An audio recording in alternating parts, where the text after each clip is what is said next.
So now we're filming a video about work ethic. So you came over and you're like, dude, let's make another YouTube video. Let's make another YouTube video. I'm like, I'm tired, man. I'm trying to go to bed, man. I was just scrolling through the chapters. I'm like, that's a good chapter. We should do that right now. I'm like, all right, what do you want to do? And he's like, I want to make a YouTube video on chapter number 7, Law 7, work like it's 1980. I'm like, you want to make a chapter about a YouTube video chapter about work ethic? I'm like, all right, you caught my interest. All of a sudden, I'm not tired anymore. So, all right, bro. What do you want to talk about? What do you want to film? What do you want to tell the people? What do you want to tell the people? We should go over on how much people used to work. Okay.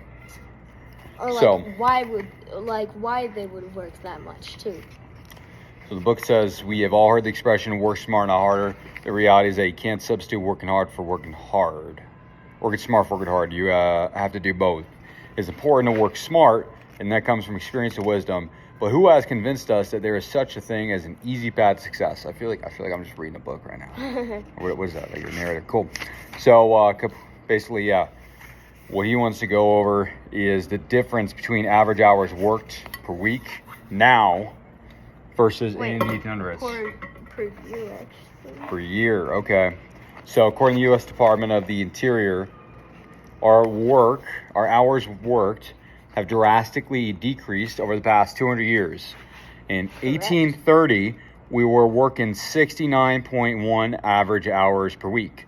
In 1900, we were working 58.5 hours per week. Which is still a lot. It depends on who you talk to. I mean, depends on what your goals are. 1929 was 50 hours a week. Today, the average people work 39.2 hours a week.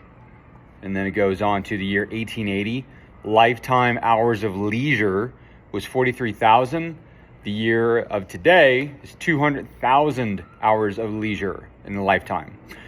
The division of the day for the average male household held over the course of a year, 1880 and 1995.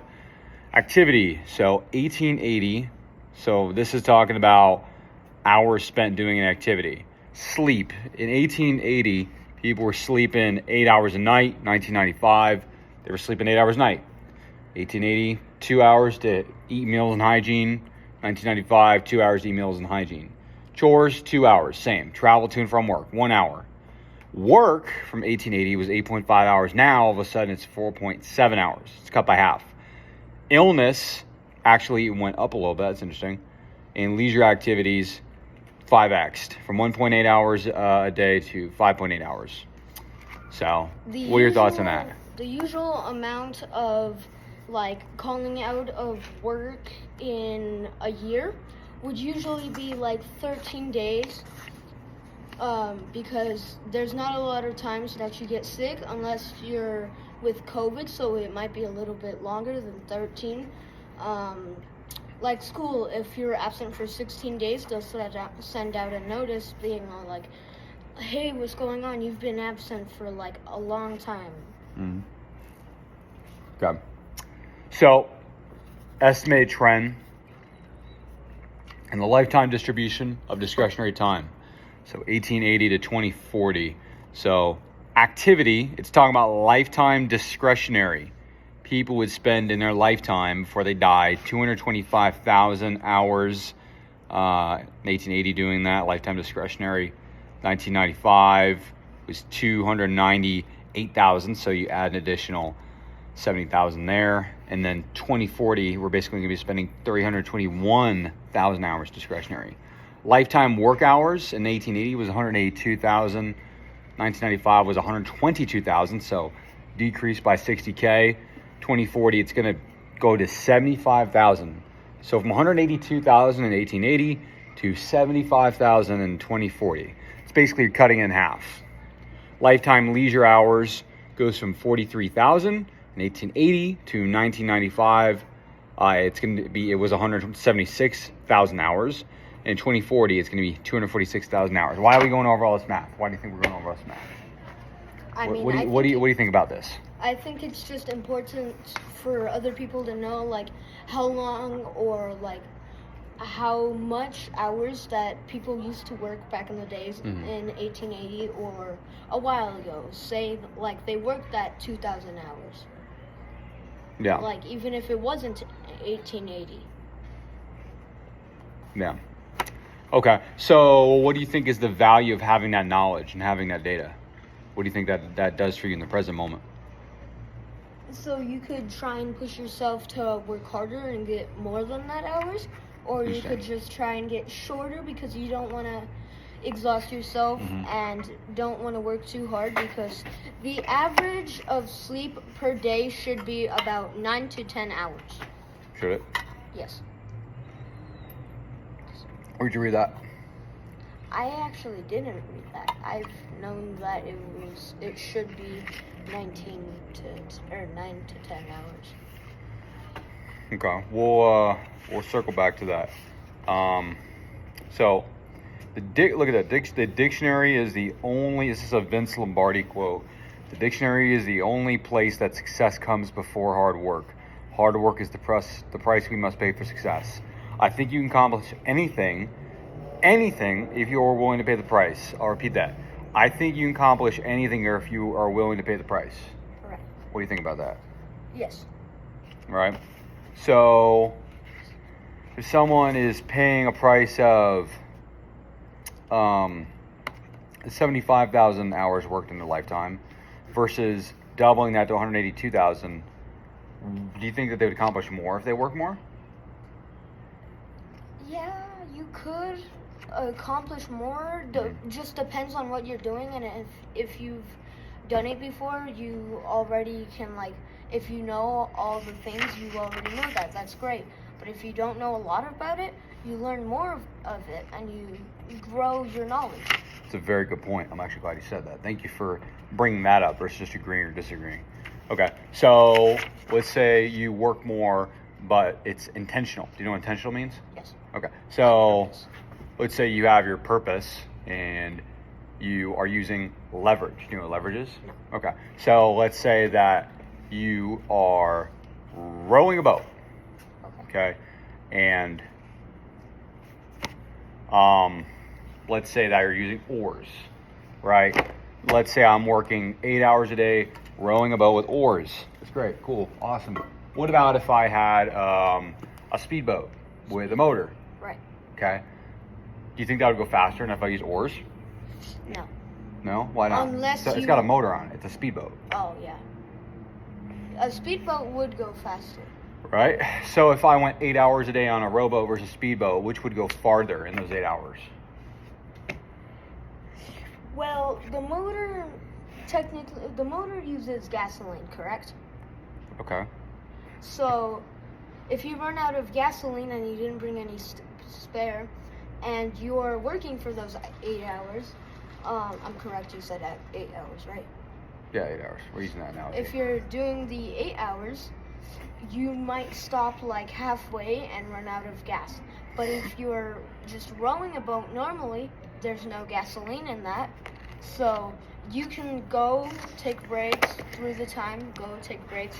So rowing a boat will be faster than a motor. You know what's interesting about what you're saying right now is I think I could teach you an interesting lesson right now that I didn't even think of. There's always time for lessons. So what you brought up something very interesting that struck something in my brain. Okay, so let's say that gasoline. Beautiful example. Let's say that gasoline is money leverage. You're using a money lever. Okay. We'd agree, without going into further detail, that you would go further 8 hours in the speedboat versus the rowboat. True or false? Well, Whoa, just true or false? You would go faster in a speedboat with an engine. You can if you go went faster. We can go faster. Okay, good. So now that we know that, we can go back to your point of the gasoline. Gasoline costs money, right? Right. Now, let's say that in the rowboat I go, I don't know, just use simple numbers, bro, a mile in 8 hours. It's not going to happen. It's going to be more than that. I'm just using very dummy numbers. Right. Now, let's say in the speedboat I go 100 miles. Okay. But I use gasoline, which costs money. Okay, cool. And So I'm rowing a using normal boat I'm using a doesn't. I'm using a money leverage to go further in the boat. Right. I saved money Right. by rowing the boat, right? Right. But if I spent money, I went 100 times further than the rowboat in less time. Right. In your opinion, which one is the smarter option there? Leveraging the money to go use the speedboat, or manually rowing my boat? Leveraging the money. Okay, why? It's like it's easier and you don't spend. Say you go 10 miles in an hour. Okay. It's if you go 1 mile just rowing in 8 hours, that's gonna take more time and you're not gonna get as further. But if you use a speedboat, you're gonna get farther, even though it costs money. You're willing to take that risk because what if you're fishing? Mhm. You can also catch money, sell that. There we Sell go. that fish. Like Exactly. make a small business or a restaurant and cook that fish and sell it. Good point. Exactly. Now you're thinking more intelligently. Certain people think, okay, what if I can pinch pennies and save, when people should be thinking, how can I make more money? How can I improve myself? A skill, something that will never leave me until the day I'm done walking this earth. So would you rather, if you had to prioritize your life, be in a conservative, like save mode, like, oh, I got to keep this money close to my chest and save every penny? Or would you rather work on expanding your skill set, making as much money as possible, and you're asking yourself the question, how can I make more money so I can go on the speedboat? Or ask, how do I save more money? Which one do you think is more productive? It's spending Given the us two money choices. and like trying to, or like getting more money, like learning how to get more money, or like prioritizing on what you're going to do to get Okay. more money. So you're telling me that if I spend my time in an abundance mindset and I'm thinking, okay, I'm going to figure out how to make more money, that's more beneficial in my life to figure out how can I clip coupons at a supermarket, right? Okay, good. So I'm actually glad you brought up the gasoline.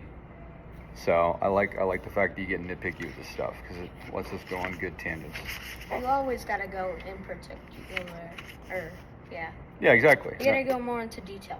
No, I like the fact that you don't agree with me. It's good. Means you got a pair on you. So, I'm not saying that you're wrong, and I'm not saying that you're right. so let's see. And then we got action items. How many hours a week do you spend on the following? Sleep, work, TV time, exercise, eating, driving, leisure activities, reading, family time. How would you rate yourself from 1 to 10 when it comes down to your work ethic? What are 3 things you do in order to be more efficient with your time? And it gives you some recommended videos to check out. It takes 7 to 10 years to build.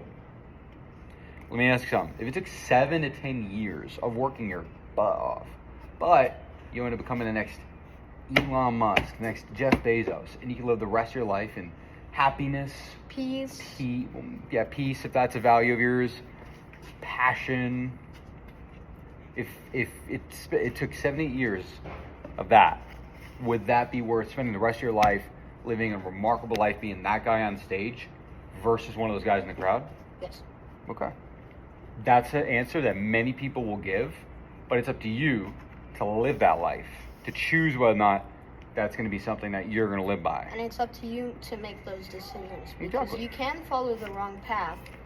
If it's your choice, you can go for what you want. But if you want to become like Donald Trump, you're going to have to work your butt off and become like him or even greater. And then you can just live the rest of your life in happiness, peace, whatever you want. So, yeah, exactly. All right. I think it's good. You got any other notes? Anything else you want to tell the people? I don't have anything. All right, cool. So, what do we? Oh man, look at that. I damaged.